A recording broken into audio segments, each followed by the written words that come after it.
Hello, everyone, and welcome back to Soft Stories. I'm Stratton, and this is Pepper. And today we are going to be beginning our reading of Alice's Adventures in Wonderland by Lewis Carroll.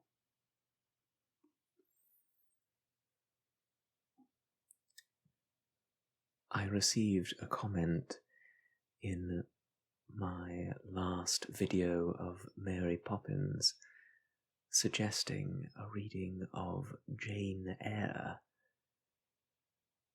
I think that's an excellent idea, and I shall make sure that it is on the short list of books to read together.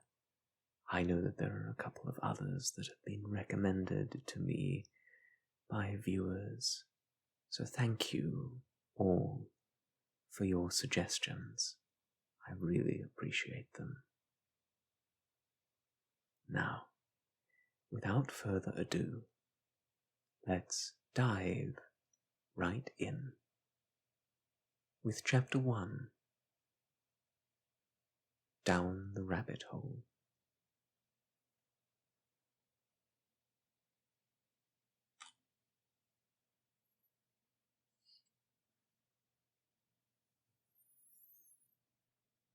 Alice was beginning to get very tired of sitting by her sister on the bank and of having nothing to do.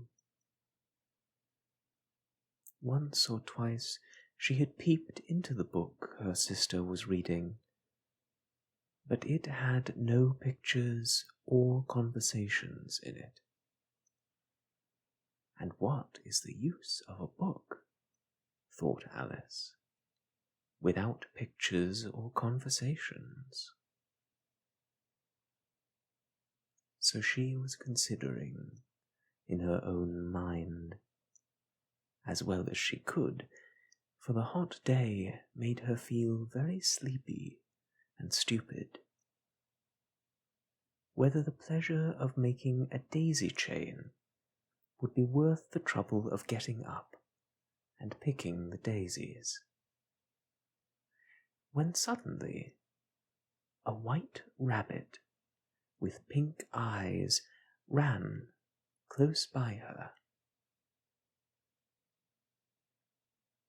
There was nothing so very remarkable in that, nor did Alice think it so very much out of the way to hear the rabbit say to itself, oh dear, I shall be too late." When she thought it over afterwards, it occurred to her that she ought to have wondered about this. But at the time, it all seemed quite natural. But when the rabbit actually took a watch out of its waistcoat pocket and looked at it, and then hurried on, Alice started to her feet, for it flashed across her mind that she had never seen before a rabbit with either a waistcoat pocket or a watch to take out of it. And, burning with curiosity, she ran across the field after it, and was just in time to see it pop down a large rabbit hole under the hedge. In another moment, down went Alice after it, never once considering how in the world she was to get out again. The rabbit hole went straight on like a tunnel for some way, and then dipped suddenly down, so suddenly that Alice had not a moment to think about stopping herself before she found herself falling down what seemed to be a very deep well. Either the well was very deep, or she fell very slowly, for she had plenty of time as she went down to look about her and to wonder what was going to happen next. First she tried to look down and make out what she was coming to, but it was too dark to see anything. Then she looked at the sides of the well and noticed that they were filled with cupboards and bookshelves. Here and there she saw maps and pictures hung upon pegs. She took down a jar from one of the shelves as she passed. It was labelled orange marmalade, but to her great disappointment it was empty. She did not like to drop the jar for fear of killing somebody underneath, so managed to put it into one of the cupboards as she fell past it. Well, thought Alice to herself, after such a fall as this, I shall think nothing of tumbling downstairs. How brave they'll all think me at home. Why, I wouldn't say anything about it even if I fell off the top of my own house, which was very likely true. Down, down, down. Would the fall never come to an end? I wonder how many miles I've fallen by this time, she said aloud. I must be getting somewhere near the centre of the earth. Let me see. That would be about 4,000 miles down, I think. For, you see, Alice had learnt several things of this sort in her lessons in the schoolroom, and though this was not a very good opportunity for showing off her knowledge, as there was no one to listen to her, still it was good practice to say it over. Yes, that's about the right distance. But then I wonder what latitude or longitude I've got to. Alice had not the slightest idea what latitude or longitude were, but she thought they were nice, grand words to say. Presently she began again. I wonder if I shall fall right through the earth. How funny it'll seem to come out among the people that walk with their heads downwards. The antipathies, I think. She was rather glad there was no one listening this time, as that didn't sound at all the right word. But I shall have to ask them what the name of the country is, you know. Please, ma'am, is this New Zealand or Australia? And she tried to curtsy as she spoke. Fancy, curtsying while you're falling through the air. Do you think you could manage it? And what an ignorant little girl she'll think me for asking. No, it'll never do to ask. Perhaps I shall see it written up somewhere. Down, down, down. There was nothing else to do, so Alice soon began talking again. Dinah'll miss me very much tonight, I should think. Dinah was the cat. I hope they'll remember her saucer of milk at tea time. Dinah, my dear, I wish you were down here with me. There are no mice in the air, I'm afraid, but you might catch a bat, and that's very like a mouse, you know. But do cats eat bats, I wonder? And here Alice began to get rather sleepy, and went on saying to herself in a dreamy sort of way, Do cats eat bats? Do cats eat bats? And sometimes, do bats eat cats? For you see, as she couldn't answer either question, it didn't much matter which way she put it. She felt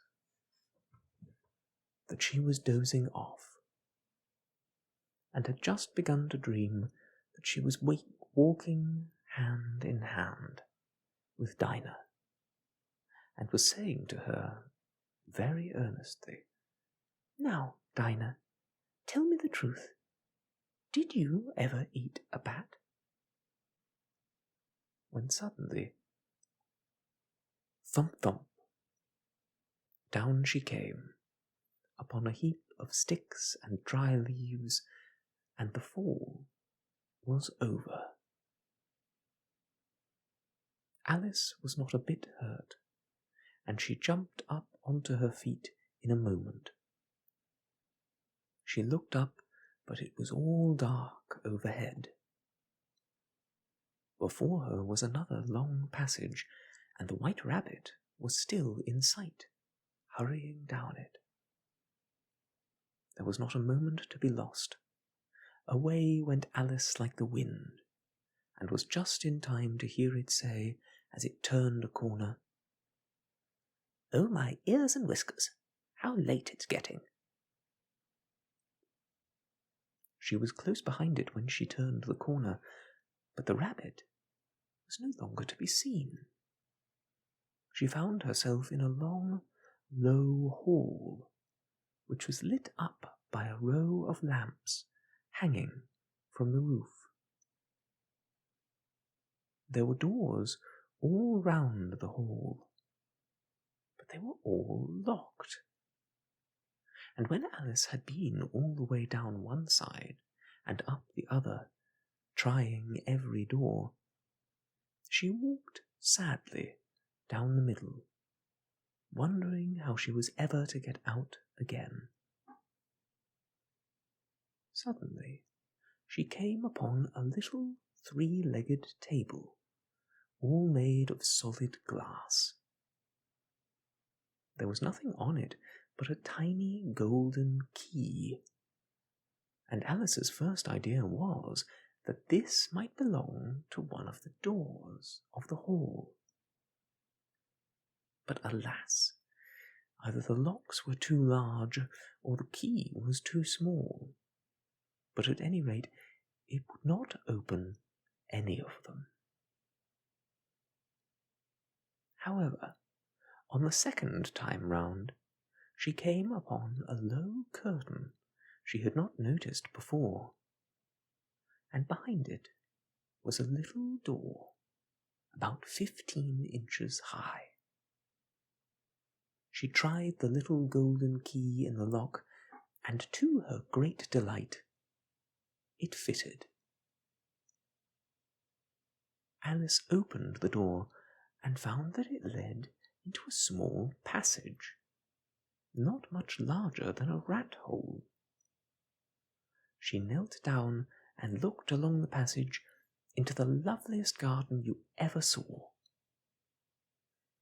How she longed to get out of that dark hall and wander about among those beds of bright flowers and those cool fountains. But she could not even get her head through the doorway. And even if my head would go through, thought poor Alice, it would be of very little use without my shoulders. Oh, how I wish I could shut up like a telescope. I think I could, if I only knew how to begin.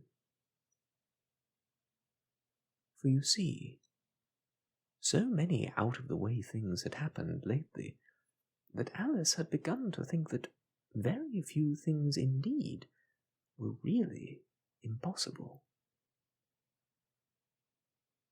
There seemed to be no use in waiting by the little door, so she went back to the table, half hoping she might find another key on it, or at any rate a book of rules for shutting people up like telescopes.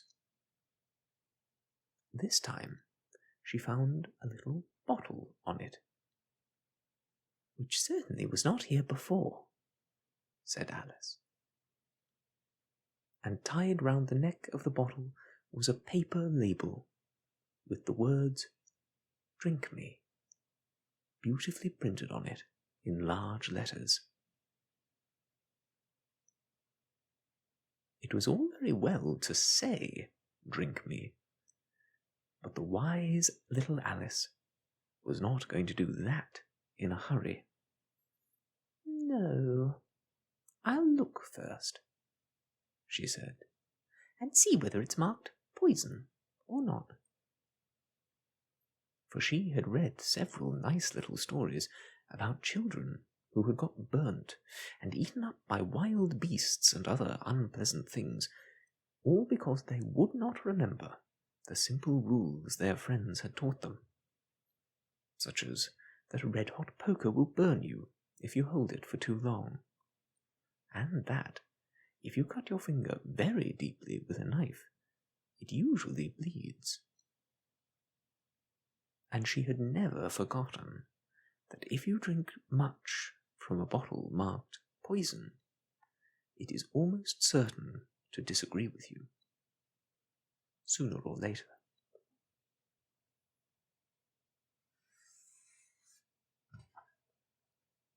However, this bottle was not marked poison, so Alice ventured to taste it, and finding it very nice, it had, in fact, a sort of mixed flavour of cherry tart, custard, pineapple, roast turkey, toffee, and hot buttered toast. She very soon finished it off. "What a curious feeling," said Alice. "I must be shutting up like a telescope." And so it was indeed. She was now only 10 inches high, and her face brightened up at the thought that she was now the right size for going through the little door into that lovely garden. First, however, she waited for a few minutes to see if she was going to shrink any further. She felt a little nervous about this, for it might end, you know, said Alice to herself, in my going out altogether, like a candle. I wonder what I should be like then. And she tried to fancy what the flame of a candle looks like after the candle is blown out, for she could not remember ever having seen such a thing. After a while, finding that nothing more happened, she decided on going into the garden at once. But, alas for poor Alice, when she got to the door she found that she had forgotten the little golden key. And when she went back to the table for it, she found that she could not possibly reach it. She could see it quite clearly through the glass, and she tried her best to climb up one of the legs of the table, but it was too slippery, and when she had tired herself out with trying, the poor little thing sat down and cried. "Come, there's no use in crying like that," said Alice to herself rather sharply. "I advise you to leave off this minute." She generally gave herself very good advice. though she very seldom followed it. And sometimes she scolded herself so severely as to bring tears into her eyes.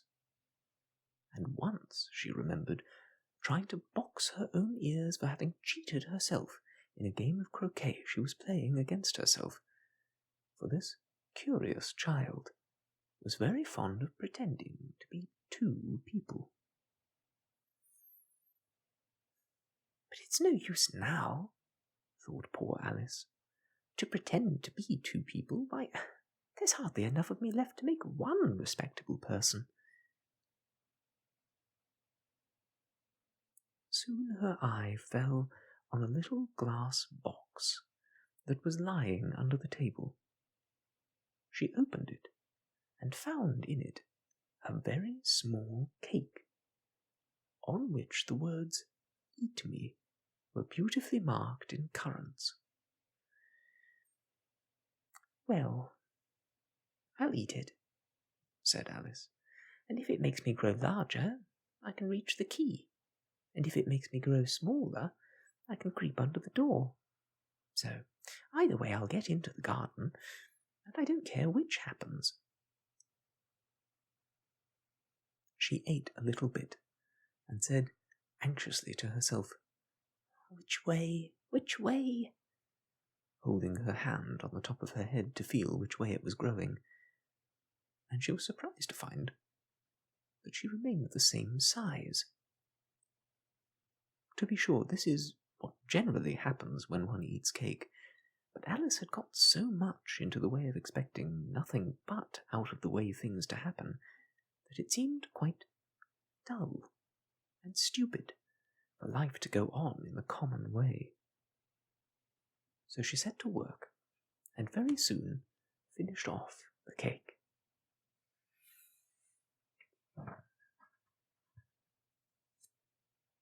And that, my friends, is the end of chapter 1 of Alice's Adventures in Wonderland by Lewis Carroll. A very pleasant little story, and one that so far is very similar to the animated adaptation, which I'm sure many of us remember fondly. There have been, over the years, a number of live-action adaptations of the story as well. I remember one that my sister and I had as children, which I think was a made-for-television version. I remember really enjoying it. We had it on VHS. But I can't remember much about it. I'll have to seek it out and see if it holds up as well as I remember. Are there any other adaptations of the works of Lewis Carroll that you would recommend me seeing in the meantime? I'd appreciate knowing more. Thank you so much for joining me today on Soft Stories. I look forward to continuing this story. The chapter was shorter than I anticipated. We'll get back to it soon. But until next we meet, I must leave you. I wish you all the best, and goodbye.